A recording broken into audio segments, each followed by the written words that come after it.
ये समझ में आया? अब इसको आप लोग थोड़ा सा लिख लेंगे। देखिए पीएन संधि तल, हेडिंग क्या पड़ी हुई है? पीएन संधि तल। ठीक है, लिखिए जब पी प्रकार के अर्धचालक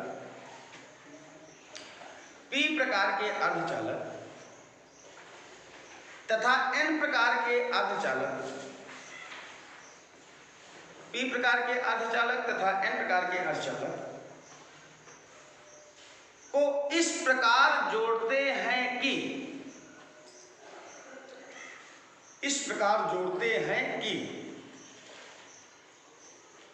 संपर्क तल में दोनों प्रकार के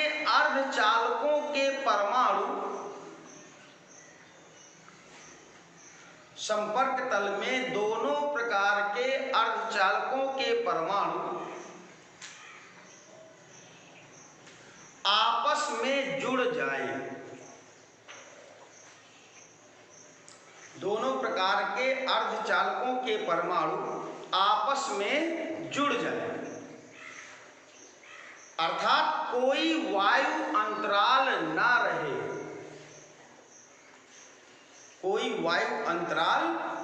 रहे,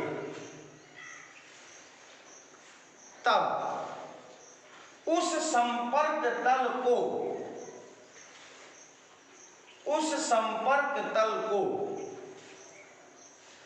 पीएन संधि तल कहते हैं।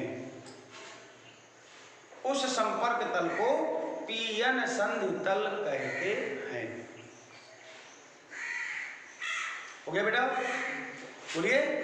अच्छा, अब देखिए संधि तल बन गया, तो अब क्या होगा? मैंने बताया था बिना विभवांतर लगाए कुछ नहीं होगा, विभवांतर लगाना पड़ेगा। तो लिखिए पैराग्राफ से, लिखिए संधि तल बनाए जाने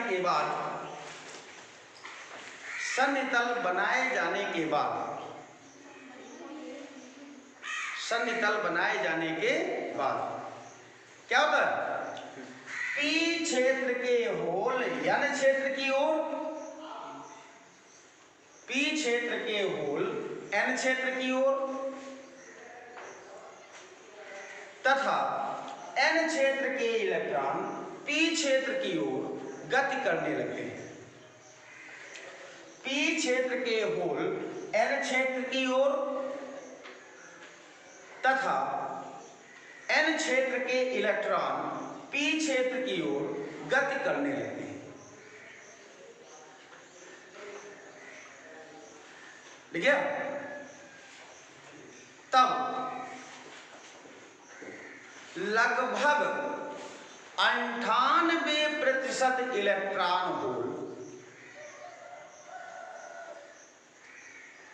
98% इलेक्ट्रॉन होल परस्पर संधि को क्रॉस करके विपरीत क्षेत्र में पहुंचने लगते हैं। संधि को पार करके विपरीत क्षेत्र में पहुंचने लगते हैं। 98% इलेक्ट्रॉन होल संधि को पार करके विपरीत क्षेत्र में पहुंचने लगते हैं तथा शेष 2% इलेक्ट्रॉन होल, 2% इलेक्ट्रॉन होल संधि को क्रॉस करते समय, 2% इलेक्ट्रॉन होल संधि को क्रॉस करते समय एक दूसरे को अनावेशित कर देते हैं, एक दूसरे को अनावेशित कर देते हैं।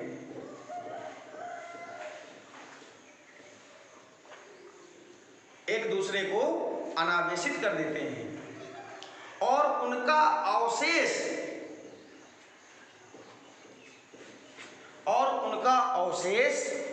संधि तल के दोनों ओर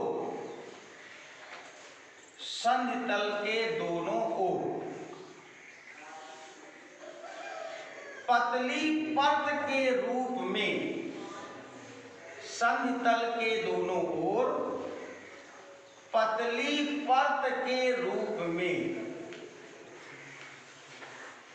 जमा होने लगता है, पतली परत के रूप में जमा होने लगता है।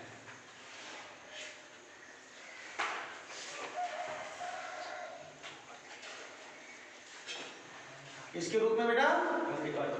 पतली परत के रूप में जमा होने लगता है, जिसे अवक्षय परत, अवक्षय परत या डिप्लेशन लेयर कहते हैं। डिप्लेशन लेयर कहते हैं, जिसकी मोटाई लगभग 10 की घाते -6 मीटर तक होती है। जिसकी मोटाई लगभग 10 के घाते -6 मीटर तक होती है। समझ आया? बोलिए भाई। अब देखिए फिर पैराग्राफ से लिखिए, पैराग्राफ से लिखिए। अब देखिए जो होल है हमारे पी क्षेत्र के होल, वो कहाँ पहुंच रहे हैं? क्यों बेटा? ये जो पी क्षेत्र के होल थे वो तो अब संधि को क्रॉस करके कहाँ पहुंचने लगे हैं? एन क्षेत्र में पहुंचने लगे हैं, है ना। और एन क्षेत्र के जो इलेक्ट्रॉन थे, क्यों बेटा, वो कहाँ होने लगे भैया? वो इसको क्रॉस करके कहाँ पहुंचने लगे? पी क्षेत्र में आ गए ना। तो जब ये पी क्षेत्र में आ जाएंगे तो अब देखिए पी क्षेत्र हमारा क्या हो जाएगा? ऋणावेशित। और एन क्षेत्र क्या हो जाएगा हमारा? धनावेशित। तो लिखिए, देखिए पी क्षेत्र में इलेक्ट्रॉनों के पहुंचने पर, पी क्षेत्र में इलेक्ट्रॉनों के पहुंचने पर, देखिए बेटा, पी क्षेत्र में इलेक्ट्रॉनों के पहुंचने पर पी क्षेत्र ऋणावेशित, पी क्षेत्र ऋणावेशित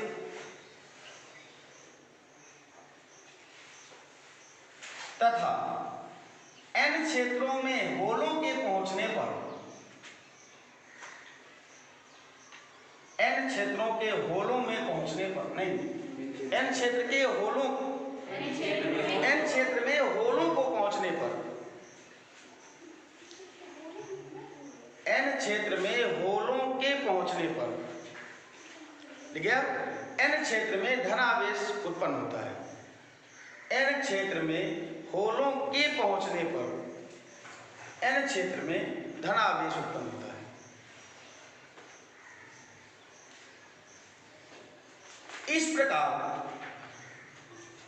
इस प्रकार संधि तल के दोनों ओर एक क्षीण विभवांतर उत्पन्न होता है। संधि तल के दोनों ओर एक क्षीण विभवांतर उत्पन्न होता है, जिसे संपर्क विभव या विभव प्राचीर कहते हैं। जिसे संपर्क विभव या विभव प्राचीर कहते हैं। ठीक है, बोले बेटा, संपर्क विभव या विभव प्राचीर कहते हैं, जिसका मान 0.1 वोल्ट से 0.5 वोल्ट तक होता है। अब देखिए विभव प्राचीर उत्पन्न हुआ। अब देखिए जैसे ही विभवांतर उत्पन्न हो जाएगा तो वैद्युत क्षेत्र भी उत्पन्न होगा। अब वैद्युत क्षेत्र दिशा किधर होगी? प्लस से, यानी ये होगा एन क्षेत्र से पी क्षेत्र की ओर आपका वैद्युत क्षेत्र उत्पन्न हो जाएगा ना। तो लिखिए नीचे से, लिखिए संपर्क विभव के कारण, संपर्क विभव के कारण संधि तल में एक वैद्युत क्षेत्र उत्पन्न होता है। संधि तल में वैद्युत क्षेत्र उत्पन्न होता है जिसकी दिशा एन क्षेत्र से पी क्षेत्र की ओर होती है। जिसकी दिशा एन क्षेत्र से पी क्षेत्र की ओर होती है। अब देखिए इधर ये वैद्युत क्षेत्र उत्पन्न हुआ जिसकी दिशा एन क्षेत्र से पी क्षेत्र की ओर होती है। अब इधर देखें वैद्युत क्षेत्र उत्पन्न हो गया। तो जब वैद्युत क्षेत्र उत्पन्न हो जाएगा तो अब इलेक्ट्रॉन ऋणावेशित होते हैं, तो इनमें बल लगेगा वैद्युत क्षेत्र के अब होल क्या होते हैं धनावेशी, तो इनमें लगेगा वैद्युत क्षेत्र की दिशा में। तो अब होल जो एन क्षेत्र की ओर जा रहे थे अब वो पी क्षेत्र में ही रुक जाएंगे, और इलेक्ट्रॉन जो पी क्षेत्र में आ रहे थे वो एन क्षेत्र में ही रुक जाएंगे। अर्थात संधि तल में इनका विसरण क्या होगा, बंद हो जाएगा। जब संधि तल में विसरण बंद हो गया तो जितना विभवांतर था वो आपका कांस्टेंट हो गया, यानी नियत विभवांतर उत्पन्न हो गया। और जब नियत विभवांतर उत्पन्न हो जाएगा तो नियत धारा भी संधि तल में बहने लगेगी, अर्थात संधि तल चालक की तरह ये है।